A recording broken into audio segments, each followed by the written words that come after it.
Jadi sebenarnya ini hanya kalau yang terjadi di masyarakat ya, kayak mereka tuh mendiskriminasikan keluarga pasien tersebut, mendiskriminasikan jenazah tersebut. Padahal sebenarnya mereka boleh di pemakaman umum.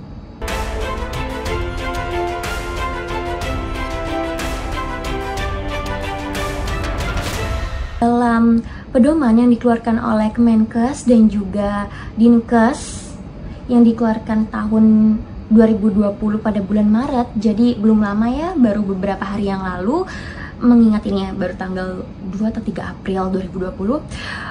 Jadi tata cara pemulasarannya adalah yang pertama, pasien tersebut pasien yang memang PDP atau terkonfirmasi COVID-19 dan meninggal itu dibungkus dengan menggunakan plastik kedap air, kemudian baru dibalut dengan menggunakan kain kafan, kemudian dimasukkan ke dalam kantung jenazah. Nah, kantung jenazahnya pun harus dipastikan di bagian luarnya tidak ada cairan-cairan dari pasien tersebut ya, yang ketumpahan atau apa. Jadi harus benar-benar bersih, kalaupun ya bersih. Jadi nanti disemprot lagi dengan menggunakan desinfektan tuh bagian luar kantung jenazahnya. Dan apabila keluarga mau melihat mayat tersebut atau jenazah tersebut, mereka diperbolehkan untuk melihat ya dengan menggunakan APD ya yang lengkap, dari mulai penutup kepala, penutup mata atau Google ya, kemudian penutup muka, pelindung muka, masker, kemudian overall, coverall ya.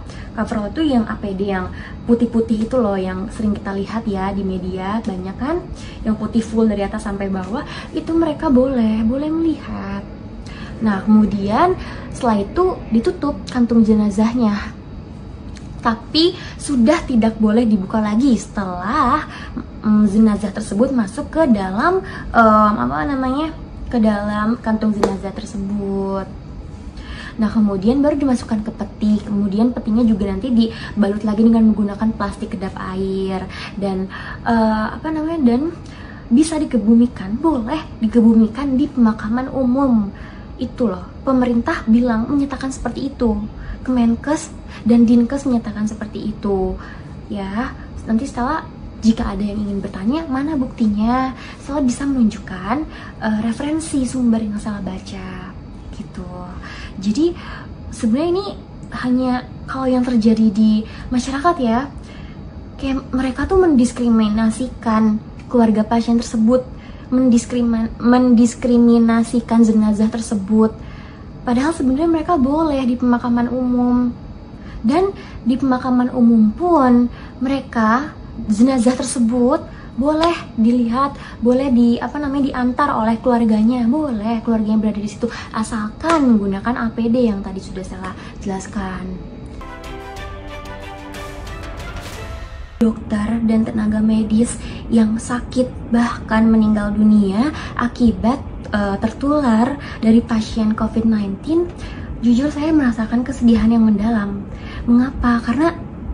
Kenapa justru mereka yang menjadi garda pertama itu justru banyak yang berguguran. Seharusnya mereka dilindungi dari segi apa? Dari segi APD. Seharusnya ketersediaan APD tuh ada ya, tidak terbatas, bahkan tidak sulit. Seharusnya tersedia untuk mereka yang bertugas sebagai lini pertama, sebagai garda pertama dalam menangani dan mengobati pasien COVID-19. Nah, kemudian setelah juga merasakan keprihatinan kepada mereka, petugas medis, ya kan tadi keterbatasan APD itu ya.